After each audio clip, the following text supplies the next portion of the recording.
ताज़ा तरीन वीडियोस के लिए चैनल को सब्सक्राइब करके बेल आइकन और ऑल नोटिफिकेशन पर क्लिक करें ताकि आपको मिले हर अपडेट सबसे पहले।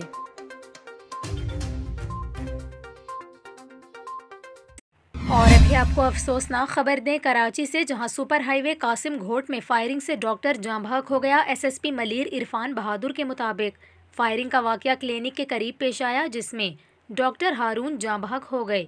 इरफान बहादुर का कहना है कि सफ़ेद कार में सवार 2 मुल्जिमान ने फायरिंग की। मकतूल को 5 गोलियां लगी, जबकि वाक़े की जगह से शवाहिद जमा कर रहे हैं। इसके अलावा एसएसपी मलिर इरफान बहादुर का कहना है कि कत्ल की मुख्तलिफ पहलुओं से तफ्तीश कर रहे हैं, जबकि वाक़े की जगह से 5 खौल मिले हैं जिन्हें फॉरेंसिक के लिए भेजा जाएगा।